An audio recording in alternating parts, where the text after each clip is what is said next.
एक बार एक वैज्ञानिक ने एक टिड्डे तो पकड़ा और उसे अपनी आवाज पर छलांग लगाना सिखाया। वैज्ञानिक टिड्डे से कहता कूदो, टिड्डा उसके आवाज सुनते ही जोर से छलांग लगा देता। अब वह वैज्ञानिक था तो प्रयोग करना बनता ही था। उन्होंने टिड्डे की छलांग पर प्रयोग किया।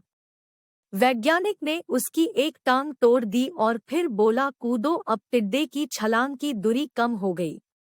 वैज्ञानिक ने उसकी दूसरी टांग तोड़ दी और फिर बोला कूदो, टिड्डे की छलांग और कम हो गई। अब तोड़ी गई उसकी तीसरी टांग, फिर छलांग की दूरी और कम हो गई। एक एक करके बेचारे टिड्डे की सारी टांगें तोड़ दी गई। अब आखिरी टांग टूटने पर जब उससे कहा गया कूदो तो वह हिल भी नहीं पाया। अब वैज्ञानिक ने अपना निष्कर्ष अपनी डायरी में लिखा। जानते हो उसने क्या लिखा? जब टिड्डे की एक टांग तोड़ी गई तो वह थोड़ा बहरा हो गया। जब उसकी दूसरी टांग तोड़ी गई तो वो और बहरा हो गया। हर टांग टूटने के साथ वो और बहरा होता गया और सारी टांग टूटने के बाद वह बिल्कुल बहरा हो गया। अब जोर जोर से चिल्लाने का भी उस पर कोई असर नहीं हुआ।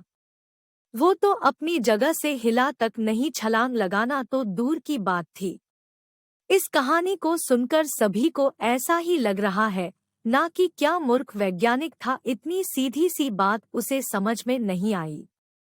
या कुछ लोग ये भी सोच रहे होंगे कि ये तो किसी बच्चे को भी पता है कि टिड्डे की छलांग उसके टांग टूटने की वजह से कम होती जा रही थी, ना कि वह बहरा हो गया था।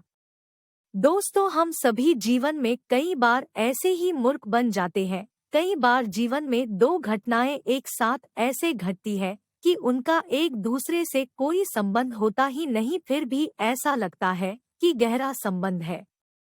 कभी कभी दिखता कुछ और है लेकिन समझ कुछ और आता है और वास्तव में होता कुछ और है। इसीलिए अगर पछताना नहीं है तो जीवन में जल्दबाजी में कोई निर्णय ना ले, हमेशा समझबूझ का इस्तेमाल करे, सावधानी बरते, नतीजे सोच विचार कर ही निकाले।